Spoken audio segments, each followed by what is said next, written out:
Torej vsaka samooskrba se bo začela od semena. In če tle imate dobra semena, vam je prihranjeno 50% trpljenja.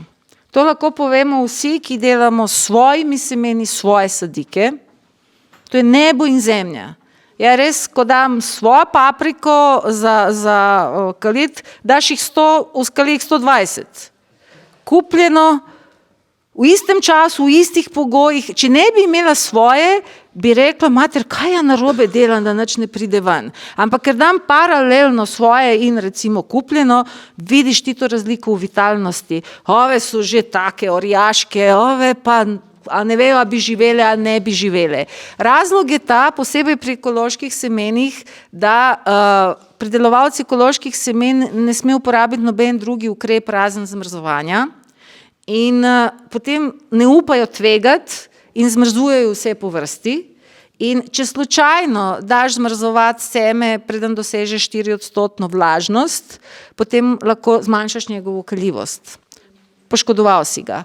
In doma, ko delaš, pa ni potrebe, da gre vse v skrinjo.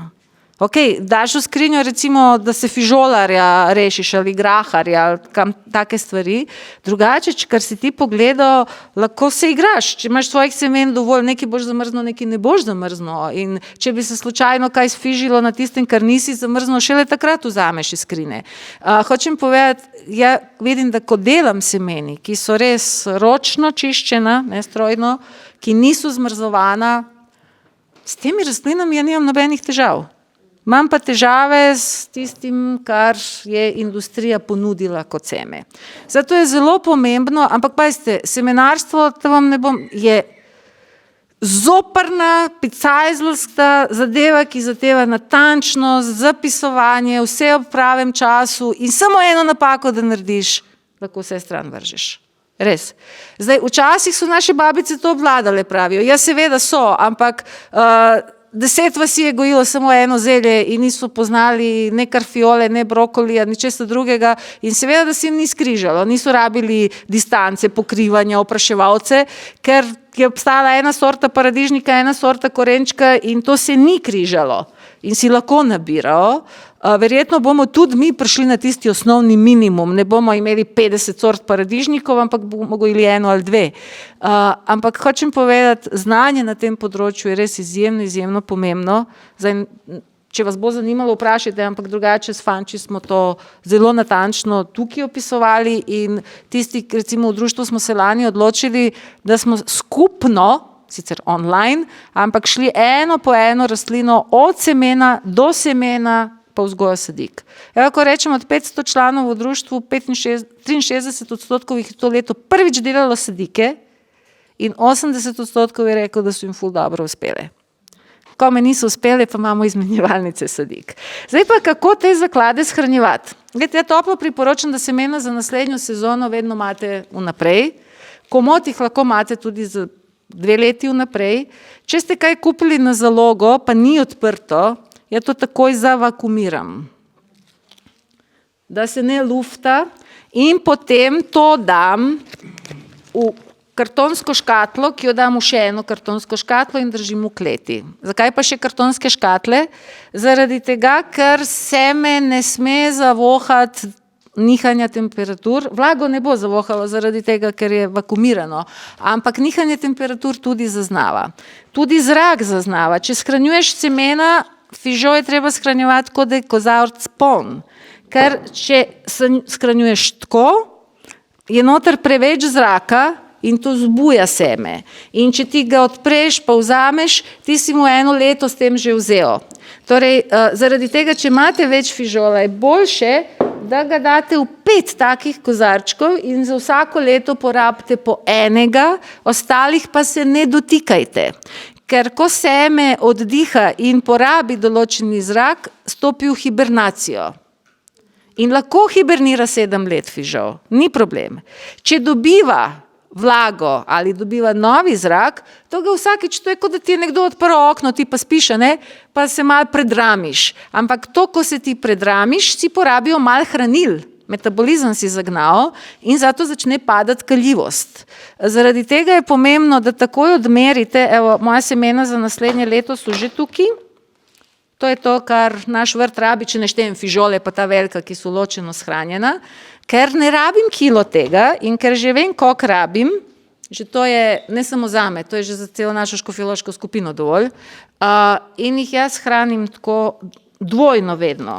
Torej, idealno je, če so semena v steklu, potem pa to steklo date v še en material. Zakaj? Da preprečite kondens pri spremembi temperature. Torej, če bi jaz zdaj ovo iz mrzlega dala v toplo, hočeš nočeš se ti bo orosilo in ta kondens je zelo nevaren za semena. Če pa bi ja vse ovo skupaj, recimo pokrito naravno in s selotejpom oblimano, dala v zemljo ali v skrinjo, ko dam ven, kondens se nabira na zunanji plati, notranja je pa že bolj in bolj zaščitena. Tako da ta dvojna zaščita tega zaklada je zelo pomembna, pa tudi, imam svoj sistem, kot vidite, zelene gumice so listavke, rdeče gumice so plodovke, bele so pa korenovke, tako da, ko grem kaj na vrt, če dan za korenino dam v žep tisto, kar za ta dan gre. In zelo težko je delati, ko vi hodite okrog s papirno vrečkico. Hočeš nočeš ti bo noter padlo malo zemlje. Hočeš nočeš nekje boš to dal na travo, pa bo malo vlage potegnila. Tako da seme teorijsko ima na primer možnost, da bi zdržalo par let, ampak če ga mi vozimo tako okrog, ne bo. Zdaj semena so draga, prihranite 3-kratni znesek današnjega dogodka, če boste začeli delati semeni, tudi če kupujete semena, tudi če nič niste pridelali, ampak kupiš seme, odpreš in zračunaš, koliko ga je noter, koliko boš ti zelja ali nečesa imel in ga daš takoj v 4 škatlice, vrečkice, karkoli imate, takoj ga zalimaš in to, kar ne boš uporabljal, takoj shraniš. In potem imate svoja shranjena semena. Mi imamo vedno ena runda je v skrini. Ta lahko zdrži 30 let. Ker če sem sveže seme da, ne seme po enem letu, ki se je valjalo po žepih, ampak najbolj sveže, takoj ko je posušeno, gre takoj v skrinjo ali če ga kupim, pa odprem, gre v skrinjo in to je tisti zaklad za, to je moja tista zakladnica za po studnem dnevu, a ne. Potem pa imaš take, ki jih lahko 2 leti komot okrog vozim pa uporabljam, potem pa imamo take, ki lahko stojijo 3 leta v špajzi, če so v dvojni škatli. Torej, odvisno od tega, s kakšnimi možnostmi shranjevanja razpolagajte, pazite, da vedno imate semen za 3 leta. Zakaj? Dajte, to leto je bilo za fižol katastrofa. Če ne bi ja imela lanskoletnega, tega bogega reveža smo mi morali zdaj, ko je dež začel in gnit, ni dobro seme. Ni čisto, malo je plesni ali ni dozorelo in če si ti prisiljen vsako leto nabirati, kot industrija počne, potem pridejo letine, ko imaš slabo seme. In se ti vse zruši. Torej, ta je lani bil super in bo ostal še za naslednje leto in mogoče še za 1 leto, ker pri fižolih, če jih dobro shranjujete, do 10 let jih imate. In ni treba, tudi 4 do 7 let so paradižniki, lahko paprike. Ja, če je dobro shranjeno. In zato mi delamo vse kalilne preizkuse v decembru. Ne takrat, ko je že na vrtu. Ti moraš preveriti kaljivost svojih semen v decembru. Prtiček, vse, če vas zanima, vsi posnetki so, samo skrbnet, imamo res zdaj 60 ur posnetkov o tem, kako točno to počnemo in takrat smo stestirali semenske banke in takrat veš, je treba sploh kaj nabavljati ali ne. Semena bojo postala zagotovo nekaj, kar v našem življenju bo zaslužilo veliko, veliko več pozornosti. Druga stvar, ki je zelo pomembna, je, kam boste vi to seme dali.